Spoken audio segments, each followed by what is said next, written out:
আত্মনিৰ্ভৰ আঁচনি 2.0 গুৰুত্বপূৰ্ণ আপডেট লৈ আহিছোঁ।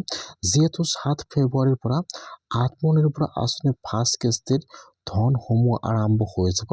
এতিয়া কিন্তু 7 ফেব্ৰুৱাৰীৰ পৰা 15 ফেব্ৰুৱাৰীলৈকে কিন্তু আত্মনিৰ্ভৰ আঁচনি ফাৰ্ষ্ট কিস্তি ধন দিয়াৰ বা চেকটো দিয়াৰ কাম চলি থাকিব। সেইকাৰণে যিহেতু 7 ফেব্ৰুৱাৰীৰ পৰা আৰম্ভ হৈ যাব, সেইকাৰণে যিসকলে এইবাৰ আত্মনিৰ্ভৰ আঁচনি 2.0 এপ্লিকেশ্যন কৰিছে, এতিয়া কিন্তু লিষ্টটো পাব্লিছ হোৱা নাই যে কোনসকলৰ নাম এপ্ৰুভ হৈ গ'ল বা কোনসকলে কিস্তিটো লাভ কৰিব। এতিয়া কিন্তু আত্মনিৰ্ভৰ আঁচনি 2.0 ফাইনেল লিষ্টটো মুকলি হোৱা নাই। সেইকাৰণে কিন্তু আপোনালোকে লিষ্টটো অনলাইনৰ পৰা চাব নোৱাৰিব, আপোনালোকৰ নামটো চেক কৰিব নোৱাৰিব যে আপোনালোকৰ নামটো এপ্ৰুভ হৈছে নে হোৱা নাই বা আপোনালোকে এইবাৰ আত্মনিৰ্ভৰ আঁচনি ফাৰ্ষ্ট কিস্তিৰ ধনটো লাভ কৰিব নে নকৰে। এতিয়া আপোনালোকে কেনেকৈ চেক কৰিব লাগিব যে আপোনালোকৰ নামটো এপ্ৰুভ হৈছে নে হোৱা নাই বা আপোনালোকৰ লিষ্টত নামটো আহিছে নে অহা নাই।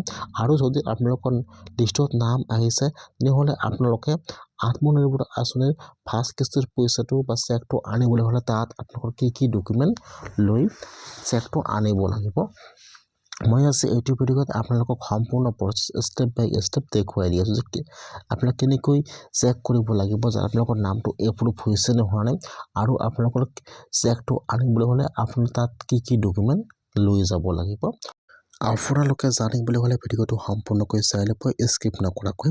আৰু যদি আপোনালোকে মোৰ চেনেলত নিউ হয়, মোৰ চেনেলটো ছাবস্ক্ৰাইব কৰি ৰাখি দিব। যিহেতু এতিয়া অনলাইনত লিষ্টটো পাব্লিছ হোৱা নাই, সেইকাৰণে কিন্তু আপোনালোকে অনলাইনৰ পৰা লিষ্টটো চাব নোৱাৰিব। যদি আপোনালোকে লিষ্টটো চাব বিচাৰে বা যিটো আপোনালোকৰ লোকেল MLA আছে, তাত কিন্তু অলৰেডি আপোনাৰ ডিষ্ট্ৰিক্টত কিমানজন মানুহে ফাৰ্ষ্ট কিস্তিৰ ধন লাভ কৰিব বা কোনসকলে লাভ কৰিব, তাত কিন্তু অলৰেডি লিষ্টটো আৰু কোনে লাভ কৰিব তাৰ কিন্তু চেকটো ইছ্যু হৈ আহিছে। সেইকাৰণে যদি আপোনালোকে লিষ্টটো চাব বিচাৰে তেনেহ'লে কিন্তু আপোনালোকৰ যিটো DC অফিচ আছে অথবা যিটো আপোনালোকৰ MLA আছে, তাত কিন্তু অলৰেডি লিষ্টটো আহি গৈছে। লিষ্টটো কিন্তু আপোনালোকে অফলাইনতে চাব লাগিব, লিষ্টটো আপোনালোকে অনলাইনত চাব নোৱাৰিব। সেইকাৰণে যদি আপোনালোকে এতিয়া লিষ্টটো চাব পৰা নাই তেনেহ'লে আপোনালোকৰ DC অফিচ অথবা আপোনালোকৰ MLA অফিচত আপোনালোকে লিষ্টটো চেক কৰি লৈ ল'ব। এতিয়া যদি আপোনালোকৰ লিষ্টত নাম আহিছে বা আপোনালোকৰ নামটো এপ্ৰুভ হৈছে তেনেহ'লে আপোনাৰ ফোন নম্বৰত SMS অথবা কল আহি যাব। যিহেতু এইবাৰ প্ৰতিটো ডিষ্ট্ৰিক্টত এটাকৈ সভা পাতিব, তাত গৈ আপোনালোকে ফাৰ্ষ্ট কিস্তিৰ ধনটো আনিব লাগিব। সেইকাৰণে কিন্তু যিসকলৰ নাম এপ্ৰুভ হৈ গৈছে বা যিসকলৰ নাম ভেৰিফাই হৈ গ'ল, এতিয়া সেইসকলৰ ফোন নম্বৰত কল আহিব যে আপোনালোকে এইটো ডেটত এইটো ঠাইত আহি আপোনালোকে তাৰ পৰা চেকটো লৈ যাব ফাৰ্ষ্ট কিস্তিৰ ধনৰাশিটো। এতিয়া আপোনালোকে চেকটো আনিবলৈ হ'লে তাত আপোনাক কি ডকুমেণ্ট লৈ যাব লাগিব।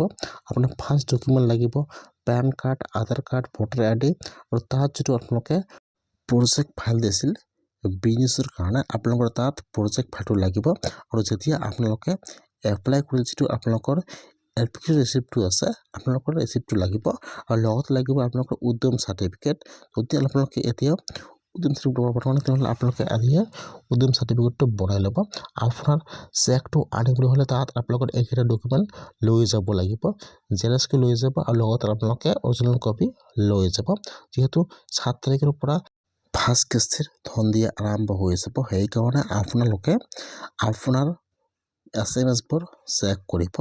আপোনাৰ ফোন নম্বৰত SMS অথবা কল আহি যাব আৰু আপোনাৰ ডিষ্ট্ৰিক্টত কিমান তাৰিখে চেকটো বিতৰণ কৰিব কমেণ্টত জনাই দিব। আৰু কিন্তু আপোনালোকৰ উদ্যম চাৰ্টিফিকেটটো বনাব লাগিব।